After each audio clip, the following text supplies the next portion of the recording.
This vlog is going to be about what patches work best. I'm going to tell you the ones that I like the most or have used and what I think about them, which ones were the most effective, which ones were the worst. So I'll try to cover all the different types.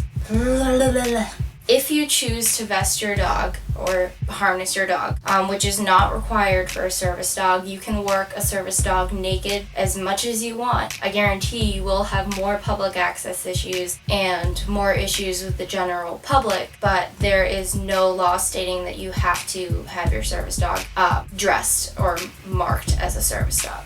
Absolute number one patch, I think, a patch that is just very simple, service dog, like nothing else on it. I like this one because it's pretty large, and yeah, it's very basic and simple, but I swear by it. This is definitely one of the best patches I've gotten so far. So there's that one. Say your service dog is in training and you want to work on exposure to children, or you want to work on socialization. It depends on your preference, but you may want a patch that says, please ask to pet me. I made the mistake of putting that patch on Bugsy's vest when I didn't actually want people to come up and pet him. I thought I would get the point across that I wanted people to ask, but they just completely ignored that, and it ended up just inviting people to come up and pet him without asking, even worse than we had without the vest.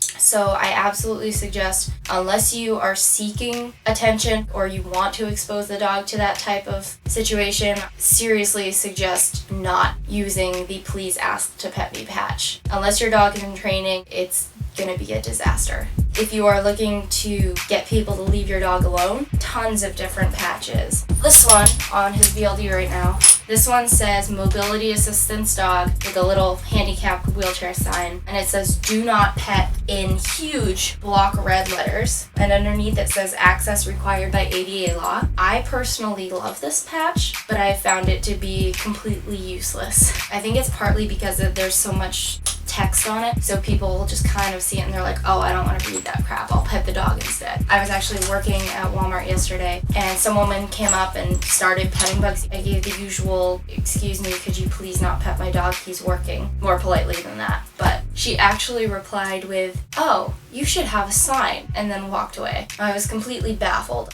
This could literally, it's like so out there that I don't understand how people can miss it, but they do. So these banner badges are really great, but don't expect too much from them. Just be careful about when you're getting a patch. Try not to have too much text on the patch, or if you do have a patch that has a lot of text, make sure you have some other more simpler ones, because people are much less likely, in fact, most people are not likely to read the patches that have a lot of words on them. One of my favorite patches, which I actually just recently started using, it says do not pet, do not distract, which, you know, people barely read that, but for some unknown reason, they see the stop sign. This thing is freaking magical. If you don't want people messing with your service dog while he's on duty or she's on duty, pretty much go for just about anything with a stop sign, because that has by far been the most successful patch that we've used. This patch, I got it when I ordered my other patches, and I haven't actually put it on yet because I was worried it might seem kind of like snarky and mean, but I do like it at the same time. I just haven't had the guts to use it yet. It says working service dog, do not pet, stop sign. And at the bottom it says, I don't pet you while you're working. I don't know, kind of nervous that like people will think it's really mean, so I haven't done it yet, but I definitely like that patch.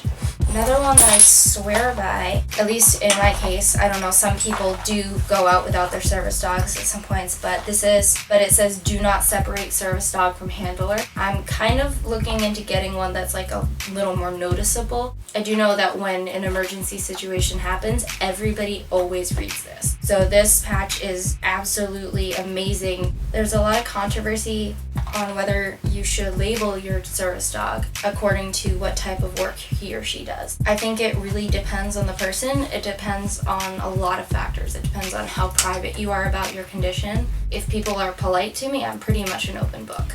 It also depends on your condition itself. There are certain people that have, say, psychiatric service dogs things such as PTSD or anxiety, and I know a lot of those people aren't comfortable with labeling their dog as a psychiatric service dog. Bugsy does some psychiatric service dog work, but frankly, I wouldn't put the patch on his vest because people can be so judgmental, and the stigma against psychiatric problems or illnesses can be pretty bad. I mean, people can be pretty harsh and judgmental. I know it's not, but sometimes people feel like it's labeling yourself to be like insane or mentally unstable, which isn't true, but other people can sometimes take that the wrong way. And in those situations, people ask, oh, what does your dog do? They'll say medical alert, just as a default answer. Even if the dog isn't trained for medical alert, doesn't do it at all, it's just an answer, so that way they don't have to worry about having a panic attack or having all these people ask them more questions about like, oh, what's wrong with you? Why are you insane? You know, like psychiatric, whoa. But yeah, there's a big stigma against that. I personally have no problem labeling my service dog, partially because I do think that it helps when people know what he does, or not exactly what he does, but when they know the type of work that he does. For example, if they see the medical alert patch and I'm like on the floor passed out, they're going to be less likely to come over and pick him up and try to play with him, which actually happened once. That was before I had these patches on, and now people see medical alert dog and they know it's not as much a matter of needing him to do stuff for me, but it's also, on top of that, it's a matter of my health and safety. This patch is a mobility dog, access required by law, and it's just a little picture of a blue dude in a wheelchair. It hasn't done much for me so far. It hasn't really hurt or helped. I think the harness speaks for itself, so it wasn't super necessary, but I felt like it needed to be symmetrical and I didn't want 2 medical alert dog patches, so I just threw that one on there. Another patch that I don't personally have, but I have also heard has been like a miracle for some people: no touch, no talk, no eye contact. I guarantee the next time I order another batch of patches, that will be one of the ones I buy. Especially the ones that say that are combined with the stop sign. You can have a patch to go on the outside of the pocket of your service dog's vest that says emergency information inside. I've been looking for one everywhere and I couldn't find a place that made custom patches. And I really want one that says TBI, or traumatic brain injury service dog, and just because I think it would help people understand a lot more, and it would probably also lessen the amount of questions I get, because my disability isn't as physical, but at the same time it still puts me in a wheelchair. One thing I suggest doing when you get your patches, I can't sew. I'm good with glue and super glue. I glued all my patches on, and at first it's like, oh yeah, it's beautiful. And then I realized like this middle part is like as hard as a rock. Like it literally barely bends. So it's not as much of a cape as it was when I first bought it. I don't mind, like it, you know, it fits him just fine, but you can see, well, I'm not sure if you can, but the edges are kind of lifting up a little. There's like hard crusty stuff underneath. So I really suggest that if you can't sew, get iron-ons and find somebody who owns an iron and beg them to put them on for you. Or I just got this liquid stitch stuff.